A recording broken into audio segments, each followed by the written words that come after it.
marriage maintenance tools. Ano po itong mga kasangkapang ito upang masustentuhan raw ang isang maganda at makadiyos na relasyon ng mga mag-asawa?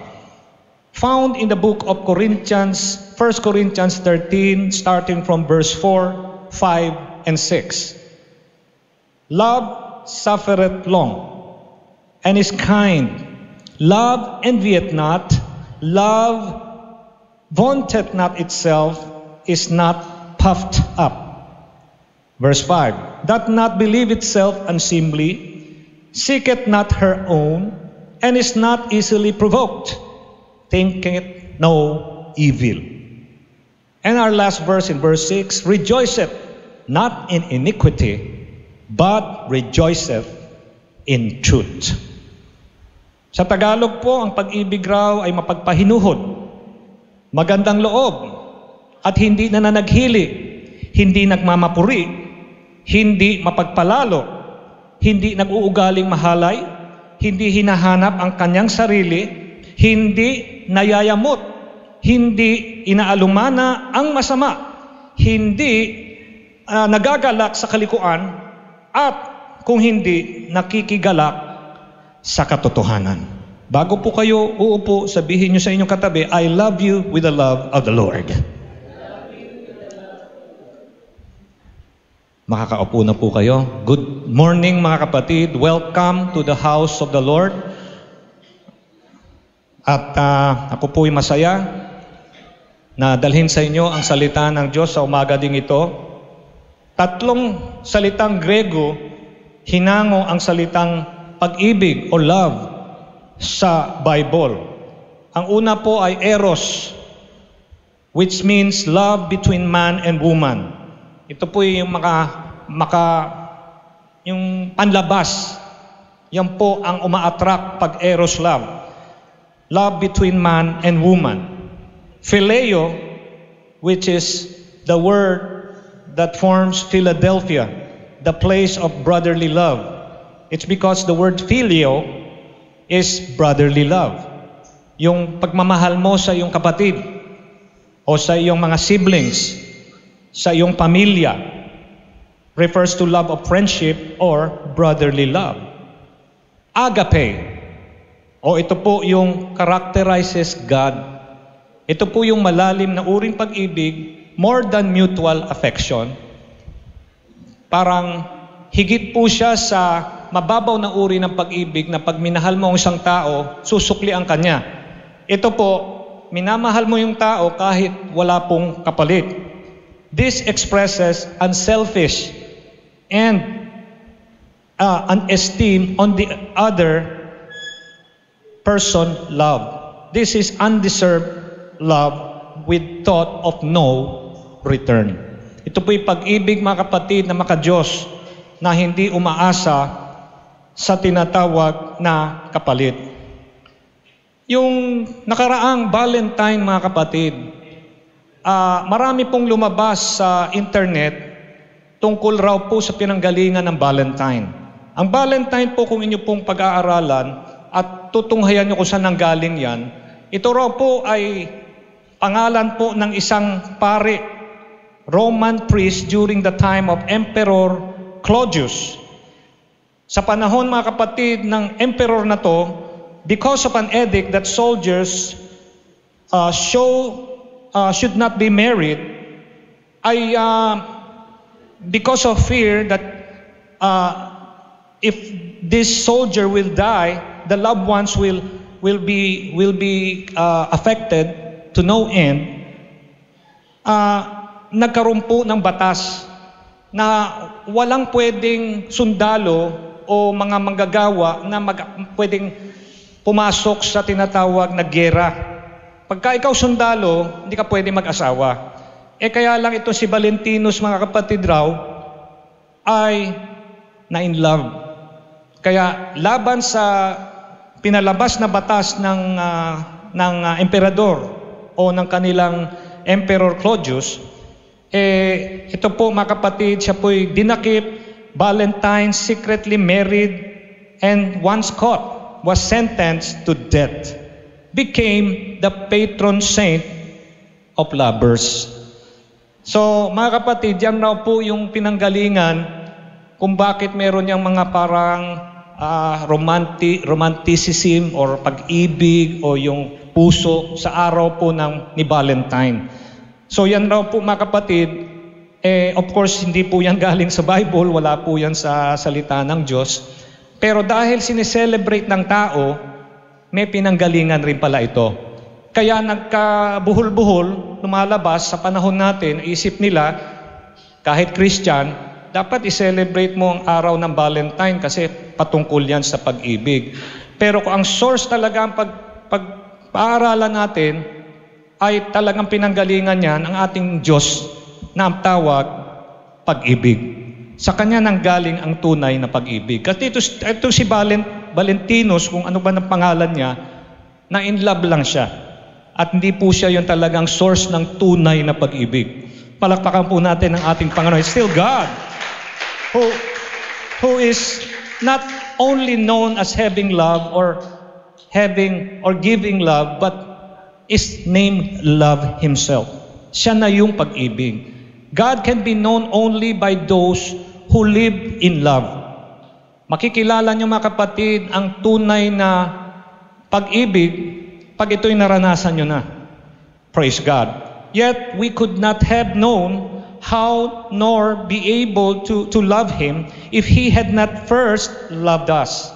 Hindi natin, mga kapatid, makikilala ang tunay na pag-ibig ng Diyos kundi niya natin naranasan yung pag-ibig niya rin sa atin. Palakpakan po natin ang ating Panginoon. Yung magkaroon tayo ng buhay, tratuhin tayo ng Diyos ng pare-parehas, whether you be a lawbreaker, whether you be poor, whether you be rich, pare-parehas ang tingin ng ating Panginoon. Gusto ng ating Lord na lahat ay makaranas ng kanyang pag-ibig. In fact, as you have heard in last week's preaching, Matthew 22:37, love the Lord with all your heart, with all your soul, and with all your mind. And mind also means might. Ibigin raw natin ang Diyos ng buong puso, kaluluwa, at lakas o pag-iisip. Marriage maintenance tools, mga kapatid. Yan po ang ating pag-usapan ngayong araw na ito. At mapapansin nyo, kayong mga single dito, kayong mga young people, mga kapatid, sasabihin ko sa inyo, napakarami nyo pong makukuha dito. Kasi hindi lang po ito sa mga may asawa, kundi para dun rin sa mag-aasawa pa lang. Muli, palakpakan natin ang ating Diyos. So, number one, what is tool number one, mga kapatid? Kasangkapan na magagamit ng mga mag-asawa para yung kanilang relasyon ay lalo pong gumanda at lalong lumalim, lalong magkaroon ng tamis ang kanilang relationship. Keep your expectation realistic. Kailangan raw yung tingin sa iyong partner, wag mo naman asahan ng sobrang taas o dili kaya sobra naman ring baba. Keep your expectation realistic. Maging practical ang expectation mo sa iyong asawa. One way to snuff out the life of a marriage is when you place unfair and unattainable demands on your spouse. Kapag ikaw ay nag-demand sa iyong asawa ng sobra namang taas na hindi naman niya maabot, hindi naman niya yung kaya, isa po yung pamamaraan para yung inyong pagmamahalan ay mabawasan o dili kaya magkaroon kayo ng conflict. Sabi nga po, and then punish them, him or her for failing to make you happy. Nung hindi niya nagawa yung ini-expect mo, pinarusahan mo siya at nagalit ka at yung silent treatment ginawa mo sa kanya, hindi mo na siya kinausap. Bakit? Kasi masyadong mataas ang expectation. Kaya dapat raw po, give your spouse a gift. Bigyan mo ng regalo ang iyong asawa by letting him or her off the hook and for not being God Himself. Narinig niyo ko? Yung ating mga asawa, hindi po sila Diyos na tunay. na pwede mong mag-expect ka ng mataas na mataas kasi kaya naman talaga gawin ng Diyos ang lahat maliban magkasala. Palakpakan natin ang ating Diyos. Kaya yung expectation na mataas para lang sa ating Diyos yon, hindi para sa ating mga iniirog. So mamaya pag nakikita ko na nakangiti si Mrs., ibig sabihin tumatalab na po yung ating preaching. Sa bagay, number 1 pa lang naman. Ikalawa, sabihin mo sa iyong katabi, forgive. Magpatawad. Learn to forget the past and move on. Learn to forget the past and move on. Kailangan kalimutan yung nagawang pagkakamali dati at bigyan mo ng tsansa makabawi siya. It is unavoidable that your spouse will offend you. Kahit di naman niya sinasadya, minsan ma-offend mo ang iyong asawa. Make forgiving a conscious everyday practice in your relationship starting now, beginning now. Maging conscious ka na yung forgiving spirit dapat naroon. Bakit po? Tatandaan natin, we are forgiven if we forgive others as well. Kung tayo'y marunong magpatawad sa ating kapwa, no wonder God has forgiven us. Palakpakan natin ang ating Panginoon. Ikatatlo, fight a good fight. Pastor, grabe ka. Fight! Di ba pagmamahala ng pinag-uusapan dito, anong sinasabi mong fight? Let's get ready to rumble. Mag-asawa, pag-aawayin niyo, Pastor, hindi fight night, but fight for the sanctity of your marriage. Ipaglaban mo ang iyong marriage. Kung medyo nagkagutay-gutay, ayusin mo, repair it, fight for it. Hindi yung sasabunutan mo, di ba? Babalibag mo yung asawa mo yan, ginagawa mo yan. Sabi nga ng awit, why do we hurt the ones we love? Na alam niyo ba yung awit na yon? Bakit tila yung mahal mo pa, yun pa sinasaktan mo? Eh di ba dapat mahalin, mga kapatid? Meron nga ako nakita, mga kapatid, last time, isang sister natin. Simple lang siya, mga kapatid. Musician po natin. Hindi ko babanggitin ang pangalan. Abay, hindi ko makita halos yung mukha sa dami ng bulaklak. Sabi ko, oh my goodness, sino kayang tao ang tumitibok ang puso magbibigay ng ganito karaming bulaklak kay sister? Expression of love, mga kapatid. So simula pa lang yan, mga young people. Tinatawag, kinukuha mo yung affection, nililigawan mo, di ba? Siyempre, bago mo, express mo yung love mo sa kanya, liligawan mo muna. At ang payo ko sa inyo, kung kayo pwede na pong ligawan, at kayo po'y nagdebut na, pwede na magpaligaw. Kasi kadalasan umaabot na sa edad na dapat lagpas na mga 18, dapat na graduate bago kayo magpaligaw. Hindi pwede yung 14 years old, 13 years old, nagliligawan na.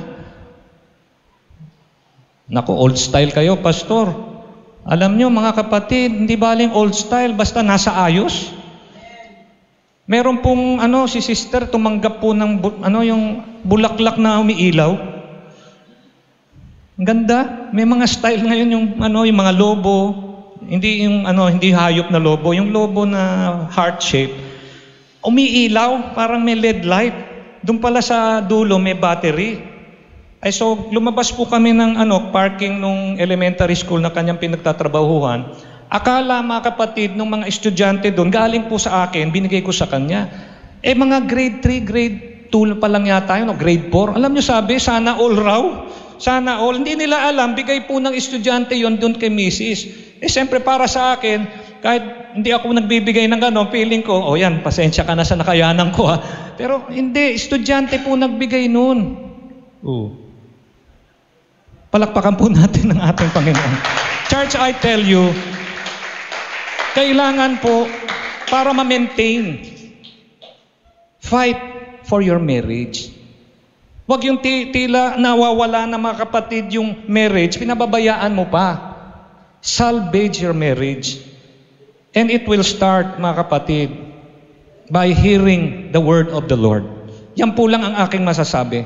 Ano ba ang koneksyon ng salita ng Diyos sa marriage? Ang kinasal, mga kapatid, sa altar, blines ng Lord, pinag-isa ng Lord, hindi basta-basta yan na hihiwalay. Hindi katulad yung nakikita nyo sa mga pelikula, sa mga showbiz, sa nangyayari sa paligid. I thought that people in showbiz will marry just to separate. Parang ganun eh. Parang ganun yung trend. Pero hindi po ganun ang plano ng Lord. Gusto niya pagka pinag-isa ng Lord, let no man separate. Palakpakan po natin ang ating Panginoon. Fight for your marriage. Fight temptation. Oy, napakarami po. Sexualize po ang ating lipunan ngayon. Yung mga bata, grabe po ang mga exposure nila sa mga anatomy ng tao. Sa panahon, mga kapatid, ng pastor nyo at mas luma pa, kasi ang pastor nyo is napakabata, ilang buwan na lang, magkakaroon na ako ng ID. Oh my goodness. May 20% discount na rin ako. Panahon po namin, nakatago yan yung itong mga magazine na tinatago nila, nahihiya pa eh. Ngayon, anong hiya, mga kapatid? Harap-harapan na. Kaya yung bata, mga kapatid, kung pwede mong wag iharap sa computer, gagawin mo sa sobrang kalaswaan ng sanlibutan ngayon. Kaya, fight temptation, wika nga. Kalabanin po natin yan. Say no to temptation. At kailangan tayo umabante. Fight to keep deception out of marriage. Yung mga intriga, yung mga chismis. Mare, nakita ko yung asawa mo. Ganito. Oh my goodness. Kung ikaw hindi mo pinag-aralan, tama ba itong kwento ng kumare mo? Baka away. Kailangan salain mo. Huwag kang magpadaya. Fight the temptation to take the spouse for granted. Sabi nga, pagka nililigawan, Sister Emma, ang mga bulaklak mamahalin. Hindi yan galing sa Dangwa, baka doon galing sa Green Hills, binibili doon sa booth. Mahal. Nung naasawa na, sampagitan na lang. Bulaklak pa rin, di ba? Kaya yung sabi ng pinagbilhan, Sir, dati rosas binibili mo, ngayon sampagitan na. Asawa mo na siya, no? Tama. Taking your spouse for granted. Okay na yan, itong luto ko. Mahal ngayon yung mga sahog eh. Okay na yan. Pang. Biro mo, pagod na pagod si Mister. Deliver. Pagdating, yun lang ang ulam. Kahit simple yung ulam, pag niluto na may pagmamahal, oh my goodness, masarap. Amen? Don't take your partner for granted. Gift ng Lord yan sa'yo. Sa atin pala. Tingnan nyo yung partner ninyo.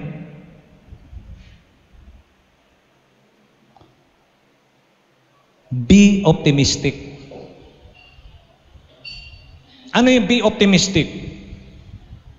Positibo. Kailangan hindi tayo, kahit minsan talagang lahat na ng sirkumstansya para nagsasabi, walang negosyo, walang business, kailangan optimistic ka pa rin. Merong gagawin ng Diyos. See? It's hard to be optimistic in ourselves. But if you have God on your side, who is the master in miracle making, then everything is possible. Sabihin mo sa iyong katabi, everything is possible. Oh. Kaya ka nagkakaroon ng problema kasi imposible yan. Ang hirap gawin yan. Mahirap yan. Kung optimistic ka, isang kwento nga, nag-brown out po sa bahay nila. Anniversary pa man din. Tamang-tama yung araw din yun. Yung lalaki ayaw umuwi. He was fired from job. Sabay-sabay. Yung brownout pala, hindi brownout dahil nasira yung poste ng Meralco. Wala silang nabayad dun sa kaya tinutulan sila. Anibersaryo, alam niyo ginawa ng babae? Dinner by candlelight. Nagluto pa rin, hindi ko alam kung ano niluto. Basta maganda rin naman, may presentation. Alam niyo kahit hot cake lang yung pagkain, basta maganda yun, may bulaklak, maganda rin eh. Parang sumasarap din eh. Kaya, pagpasok ng lalaki, ayaw niyang ikwento na nawala na siya ng trabaho. Ayaw rin naman sabihin ng babae, alam mo, mahal, wala tayong ilaw ngayon kasi dahil sa iyo, hindi ka nagbayad. Hindi ganun ang approach niya. Pero umiyak si Mrs. Nagdrama rin kahit papano. Bakit ka umiiyak, mahal? Dahil wala tayong kuryente? Hindi. Dahil kapiling kita sa araw, sa gabing ito. Magkainan tayo. Optimistic yung babae. Ang misis, kayo mga misis, linilip up nyo yung lalaki. Kahit na mag-girlfriend, boyfriend pa lang, ayan na, may mga tips na para sa mga magkakaroon ng kasintahan. Linilip up nyo yung lalaki. Yun ang function ng babae. Si lalaki naman, minsan nagkukulang ng kumpiyansa, lumalakas siya kapag nabibigyan ng boost ng kanyang girlfriend o ng kanyang asawa. Yun po ang function ng kababaihan. Ang function naman ng kalalakihan, kailangan siya yung talagang maging head of the family. Kung boyfriend, girlfriend pa lang, preparation yan para bago ikasal, meron na kayong, alam nyo na yung functions ninyo. Hindi pwede mga kapatid, kayo na naghahanap ng Mr. Right and Miss Right. First be the right person, then pray for the right person. Hindi yung, pastor, magbabago ako kung kinasal na kami. Grabe, merong kondisyon. Magbabago ako kung hindi kayo nagkatuluyan, hindi ka magbabago. Kailangan, kung hinahanap mo yung fabulous partner, first, you must be first. Be fabulous and godly. Naghahanap ka ng gusto mong partner, siyempre yung talagang the best, di ba? Ikaw muna yun dapat. Paano ka maging the best? Magpasako ka kay Lord. Pag kami Bible study, sumali ka. Learn the words of the Lord so you will be what? Fabulous. Hindi fabulous in your own terms. Fabulous in the term of our Lord.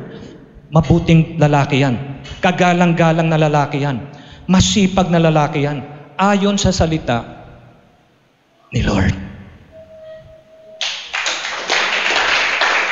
If you want a fabulous, godly mate, you must first be one. Kailangan mauna yan sa'yo. So yun hindi lang po ito maintenance tool para sa mga mag-asawa, para rin po sa mag-aasawa. Meron po kayong mapupulot. Palapakan muna natin muli ang ating Panginoon. Umaasa ng mabuti, hindi nasisiraan ng loob. Ability to press forward when things look bad. Ano ba yan? Surrender na agad? Hindi pa sumusubok? Yan ba ang gusto mong... Hindi kasi gwapo siya, pastor Nagpupunta naman ng church. Ano pang gagawin ko? Di sasagutin ko na. Kailangan makuha mo na itong lalaki na ito, optimistic dapat siya. Hindi siya basta-basta sumusuko sa paggawa ng tama. Can you trust Him to bring about desired change in the marriage? Do you trust your spouse? Kailangan may tiwala ka. Ay, pastor, wala na ako. Tiwala, masyado. Masyado na akong binigo nitong mama na yan. Hindi ko nababanggitin pangalan. Yes, magkatabi kami. Pero pagka napapagano'n, ayoko. Doon sa kama. Gusto ko talikod. Bakit ganun? Mag-asawa kayo. You have to trust your spouse. Magbabago rin yan. Kailangan lang i-share mo ang word ng God, ng word ng Lord. Palakpakan natin muna ang ating Panginoon. I tell you mga kapatid, can you praise God even though your wife offends you? Pagkadarating sa church, mahaba yung mukha mo. Kala tuloy ng pastor, teka, sino ba nakaaway nito si brother? Yung pala, inoffend siya ng kanyang misis. Oh, mga kapatid, tayo magpuri na sa Lord. Hindi makapuri. Haba ng mukha, oh. Parang, matindi yung tingin. Naapektuhan pala. You have to praise the Lord still. Kasi temporary lang yun. Baka wala lang sa mood yung asawa, kaya ganun ang ginawa niya. Nagdabog or what. Sa ating mga lalaki, importante ang respeto. Pagka tayo nire-respeto ng ating misis, ay superman tayo lahat. Subukan mo yung disrespect tayo. Parang gusto nating gantihan, sasabihin, ganun . No love today. Hindi ka makakaranas ng pag-ibig sa akin. Hindi mo ako nire-respeto, hindi kita mamahalin. Ayun na po, grabe. Problema po yan. Baka maghiwalay, baka mag-away. Bakit? Ang crazy cycle, yung crazy cycle ng relasyon, pagka ang misis disrespect the husband will unlove the wife. So naramdaman ni misis, dinisrespect niya si mister, ginantihan siya, hindi na siya minahal. Ganun na, hindi mo na ako mahal? Lalo kitang i-disrespect, kaya gantihan lang. Pero subukan nyo mga kapatid na kaya naman tumagal ang relationship ng mga mag-asawa sa church na pinangungunahan ng Lord. The women respect their husband and the husband loves the wife so much. But if it happens simultaneously, automatic nangyayari yon. Mahal ko ang aking asawa, ang aking babaeng asawa naman ay magre-respeto sa akin. Cycle.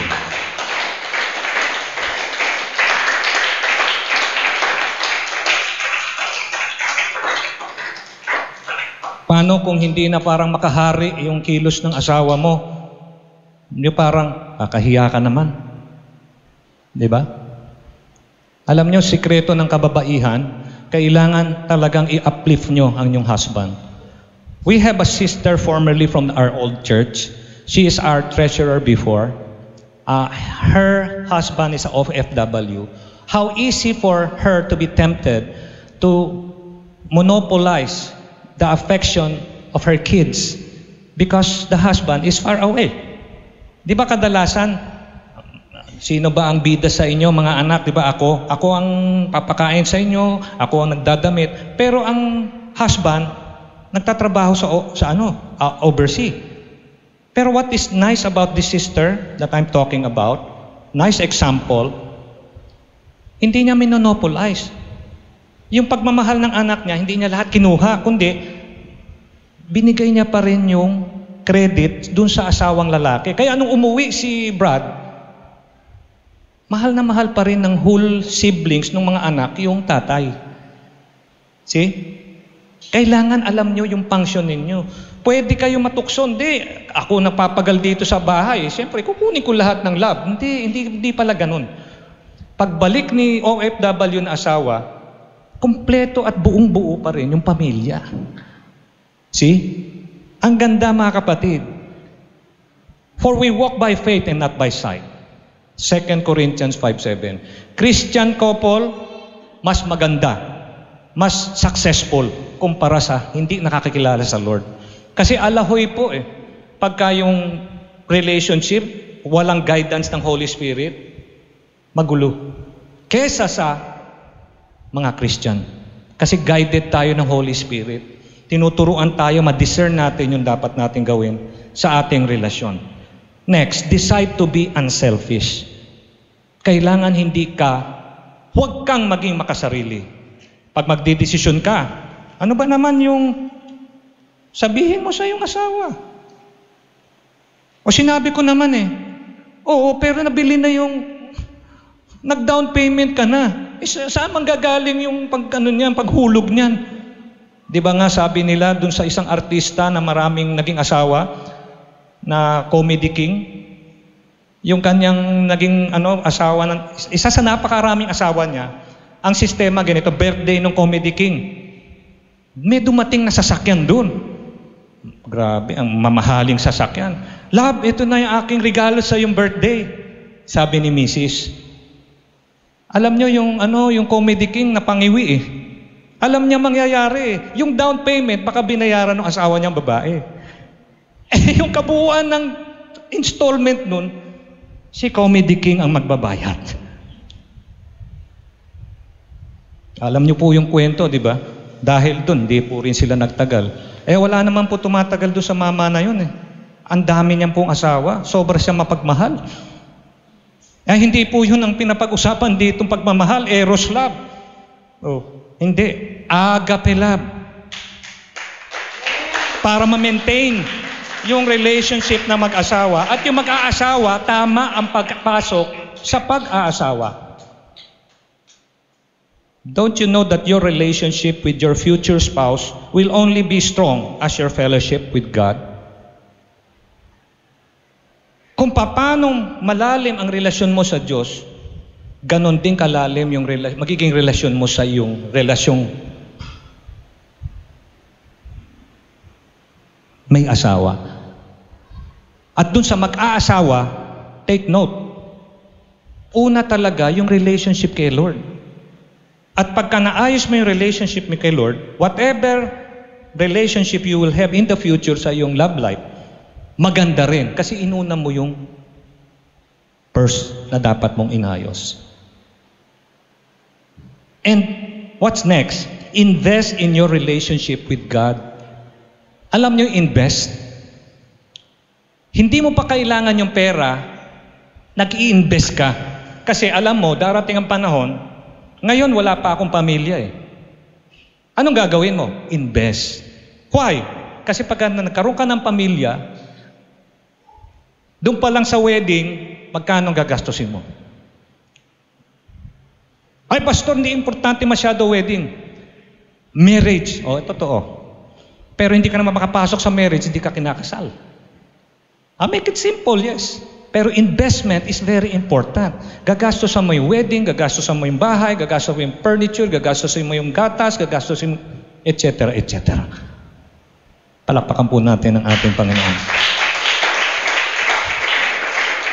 So, ang investment, mga kapatid, wala na muna sa notes, ha? Dinadagdag ko to para hindi lang po yung yung mag-asawa ang makakarinig ng tips, kundi pati na rin kayo na mag-aasawa pa lang. Invest in your relationship with God now when you are still single. Sa ating youth jam, ang mga kabataan, restless yan talagang very active yan Bakit? They are single. Wala silang commitment. Pag may asawa ka na, yung oras mo, mas maikli, pero yung magiging prayer request mo, mas marami. Nakuha nyo? Mga kabataan, ang prayer request nyo maliit lang, pero ang oras nyo mag-pray ang haba. Nakukuha nyo? Pagdating sa panahon na kayo mag-asawa na, yung panahon mo na mahaba mag-pray, iikli na yon. Tapos ipagpe-pray mo naman ng mga bagay, dadami nung nag-asawa ka. Pero hulaan mo, nung hindi ka pa nag-asawa, single ka pa lang, ang dami mong oras. Gumawa ng devotion, prayer, amen, preparation, ano ba dapat kong gawin, being a fabulous, godly mate. To be one, I must learn. I must invest. I must, learn of God. Ano pa ang kailangan kong matutunan? Invest. Kasi pagka ikaw nag-asawa, yung investment mo ngayon, mo pwedeng kunin yung interest.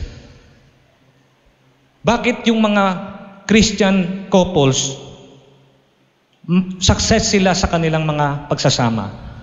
Kasi while they were single, many of them invest prayer. Kaya nung sila, mga kapatid, nagkaroon ng asawa na, nagkaroon ng pamilya, baliwala na. Okay lang maraming anak, okay lang ganito, ganyan, na ma-manage nila. Kasi single pa lang sila, kilala na nila si Lord, nakapag-pray na sila, nakapag-invest na sila, kaya successful yung kanilang marriage life.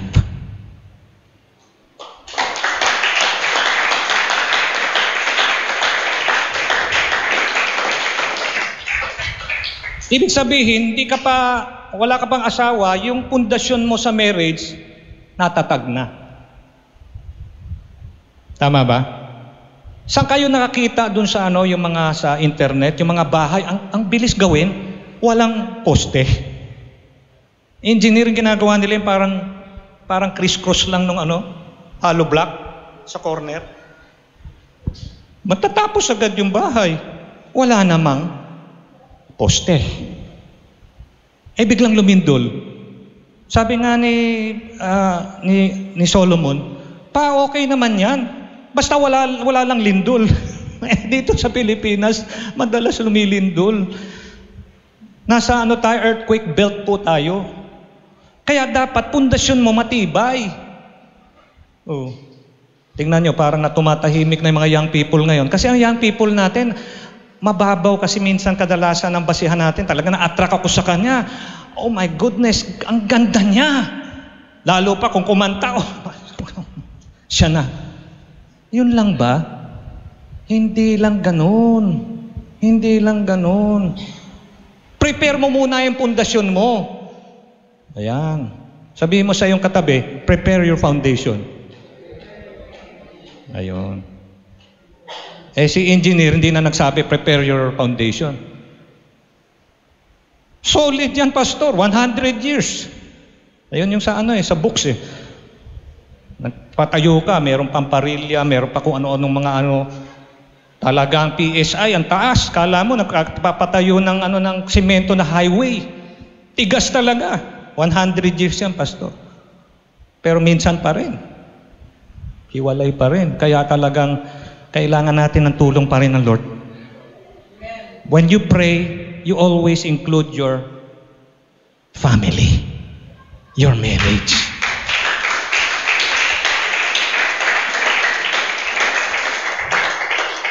Decide to be unselfish. Huwag pong maging makasarili. The married couple should submit to each other in the fear of the Lord. Ephesians 5:21. Submit comes from sub and mission. We are to get under the mission of Christ-centered marriage. In reverence to God, when a husband loves the wife as Christ loved the church, the wife submit to her husband, respect, unto the Lord, the marriage will flourish. Yayabong yung relasyon. Kaya tingnan nyo mga kapatid, yung ating mga couples dito, parang kahapon lang po kinasal. They are happy. Masaya sila. Because of Christ. Pursue mutual interest. Kailangan magkaisa dun sa ano ba gusto ni Mister? O ano ba yung gusto ni Missy? Yung hilig niya. Kataka-taka pero totoo. Ang pinag-iisa ng Lord, yung kanilang interest, halos pareho. Tingnan mo yung nagiging mag-asawa. Yung kanilang hilig, mga kapatid, bilangin yung pakpak ng isang insekto na pagkaliit-liit, yun ang gustong-gusto nilang gawin pareho. Sa atin, sino namang bibilangin yung pakpak? Kasi may mga ganun minsan 6 yung pakpak, ito ganyan yung mga insekto. Sila yung nakakasundo. Paano kung yun ang gusto niyang gawin, ang gusto mo naman, di ba? Mag-business, Hindi hiwalay na kayo agad. Siya nandoon sa gubat, ikaw nasa syudad. Paano kayo magkakaroon ng unity? Magkaiba yung inyong gusto. Kaya kataka-taka pero totoo, tingnan nyo inyong naging asawa. Halos yung gusto ng asawa mo, halos yun rin ang gusto mo. Meron kayong similarity. Kasi pag sobrang layo yung agwat or sobrang layo ng linya ninyo sa isa't isa, and you don't complement each other, that's a red flag. Parang, bagay ba tayo? Oo, bagay tayo. Ikaw lang nagsasabi. Kailangan meron kayong mutual interest na you pursue together. Pareho kayong kumakanta, pareho kayong mahilig sa music, gusto nyo purihin ng Lord pareho, Bible study, etc. Similar mutual interest. Spend time together, not pursuing separate interests if possible. Kailangan parehas, di ba? Sa totoo lang mga kapatid, sa amin po ni Mrs., we have the same maintenance medicine. Tumatawa yung aming doktor. Alam nyo, Mr. and Mrs. King, you will not fail in taking your medicine on time because you can coach each other. Kasi minsan, di ba, papasok, nakalimutan yung sa umagang gamot. Oy, sis, uminom ka na ba? Kasi pareho yung gamot namin eh. Kita mo, pareho na yung sakit namin. Ano ba yan? Palakpakan po natin ang ating Panginoon.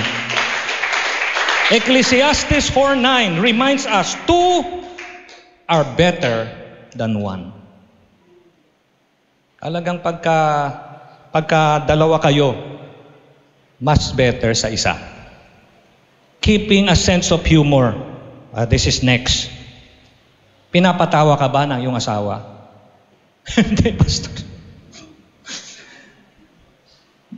Pinahihikbi ako. Pinaiiyak ako. Hindi ko nalang pinahalata. Umiiyak ako nang hindi mo mapapansin. Ang dapat po kabaliktaran, huwag mo paiyakin. Pwede sa saya. Kasi may ganun Meron pong tao, pag masaya na iiyak, umiiyak sa kaligayahan. Humor. Ayun.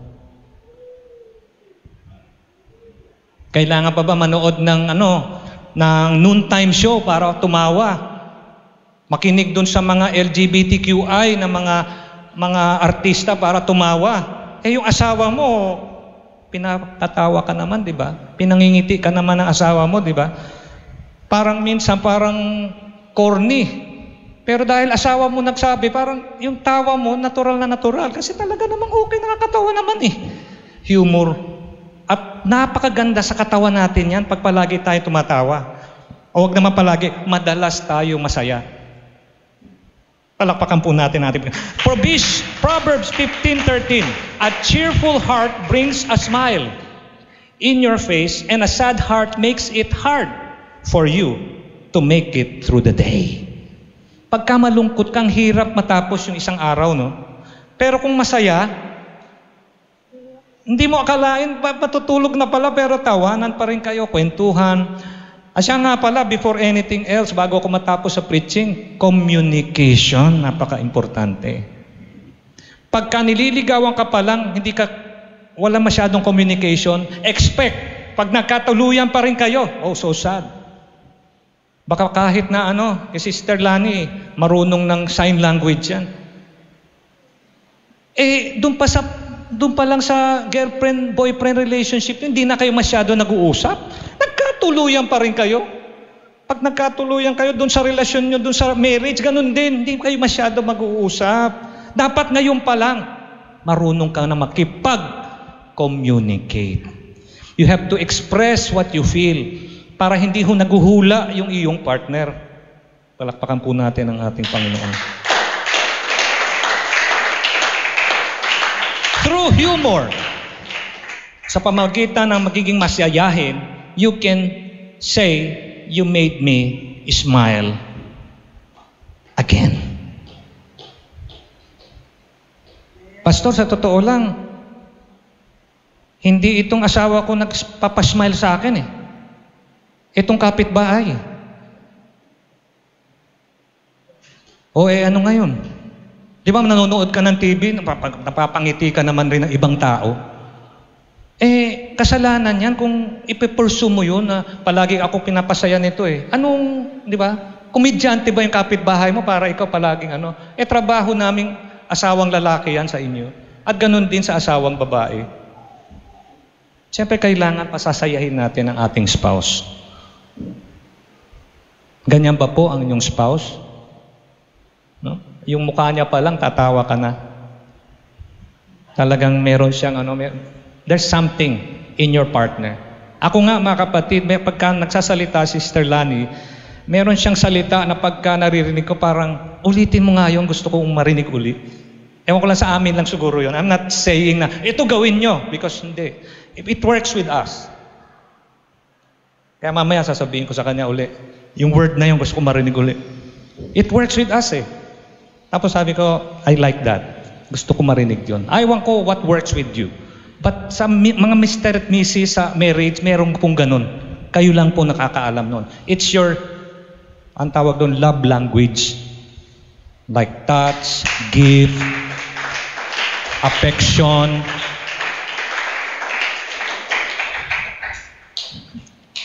Mapupunta tayo sa language of love. Praise God. Stay to the course. Manatili sa course. Manatili sa tinatahak na landasin. Yung tamang landasin. Yung landasin na gusto ng Panginoon. Many people started great, but they did not make it to the finish line. Have you seen some film clips in the Olympics? Ang bilis talaga niya. Akala mo siya na yung siya na yung mananalo. Pero bago siya nagkaano na siya. Parang blow kisses na siya. Parang sinasabi niya, matatapos na ako na champion. Hindi niya alam, meron pa mas mabilis sa kanya.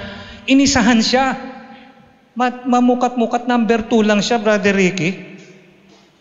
Biro mo, nagbo-blow kisses ka na kasi malapit ka na sa finish line. Yung pala, you are celebrating too early. Naging number 2 ka pa, samantalang ikaw na yung champion dapat. Nagkaganong-ganong ka na kasi. Kino-congratulate mo na sarili mo, hindi ka pa tapos.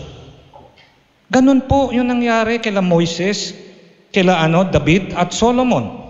All started well but finished poorly.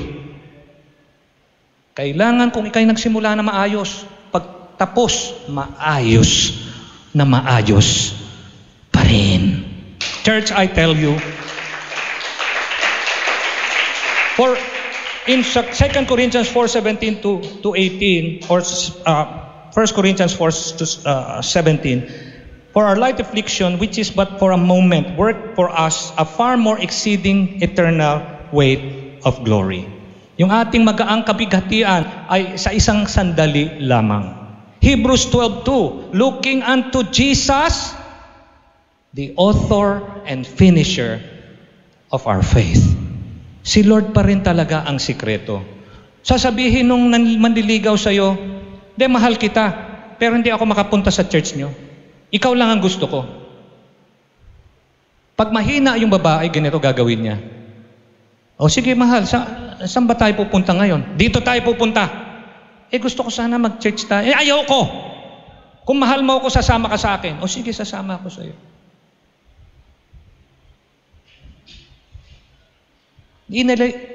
Lumayo ka na dun sa pinanggalingan ng love eh. Dapat siya sumama. Kung talagang mahal ka niya, hindi lang siya magbibigay nung talagang 1 tonelada na rosas. Or, di ba, pakakainin ka sa eat all you can. Mamukat-mukat, pagka dyan kayo palagi kakain, magkakaroon na rin po kayo ng mga maintenance sa medicine.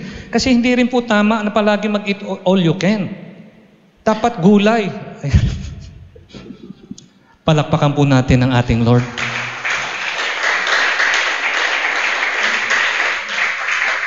Kailangan, mga kapatid, na tingnan natin si Jesucristo na gumawa at sumakdal sa ating pananampalataya. Hindi po ako magsasawa sa inyo na palaging ang conclusion natin talaga ang Lord pa rin palagi. Kasi siya yung source ng success sa relationship. At para ma-maintain mo yung relationship na hindi naman talaga perfect, sa tulong ng Lord, it works through the help of our Lord. Because He is love. Thank you for loving the unlovable, Lord. Salamat, Panginoon. You saw my needs more than my sins. Nakita ng Lord yung kasalanan natin, pero linagpasan niya yon. At sinagot niya yung ating pangangailangan. He saw our needs more than our iniquities. Thank you, Lord, for loving us, loving the unlovable. You first love us, and now I can love you. Master, mission, mate. Ano raw? Master Lord Jesus. Second, mission. Sumunod ka sa Kanya. Anong pinagagawa ng Lord? At para mo magawa yung mission mo, ay bibigyan ka ng mate. Yung iba, walang master, mate agad, or partner, tapos, anong mission niya? Kailangan meron kang sinusunod. Who is your master? Jesus. Anong will niya? Mission. Yung pinabagawa niya sa'yo. Magagawa ko ba ito mag-isa? Sabi ng Lord, hindi mo magagawa mag-isa yan. Bibigyan kita ng asawa. Bibigyan kita ng girlfriend. Mag-learn the ways of the Lord. Para pagka kayo kinasal, you cannot just love each other, but maintain the love until you have a family. Ganun din, nagkaroon ng pamilya, yung anak, anong gagawin mo ron? Papakilala mo yung anak mo sa master. Para pagka sila nakakilala sa master, malaman nila yung mission nila, anong gagawin nila, magkakaroon din sila ng pamilya rin, asawa, pamilya. Generation to generation. Pag yan ang ginagawa mong pattern, master, mission, mate, mission, accomplish ka sa lupang ito. Kasi yung anak mo, hindi mo pinabayaan. Dinala mo sa Lord, makilala yung master, the Lord. Sa ibang letter naman, pwedeng F. Faith. What's next? Family, finance. May Diyos, may pera, merong pamilya. Pagka naman meron ka ng pera, pwede yung faith una, pangalawa, family na agad. Kasi may pera ka na eh. Pero para mo ma-sustain yung pamilya mo, dapat yung finance meron pa rin. Buhay na buhay. Palakpakan natin ang ating Panginoon. Church, I will close by saying, marriage means taking off the garment of I need and replacing it with the coat of I give. Pag ikaw ay papasok sa marriage at naman sa may asawa na, kailangan palagi nating hinuhubad yung damit ng kailangan ko. At papalitan mo ng balabal ang pangalan, ibibigay ko. Nakuha nyo? It's not all, take. But in love, it's really giving. Forgive, be humorous, be optimistic, do not over-expect. Focus on the Lord. Then you can maintain your marriage.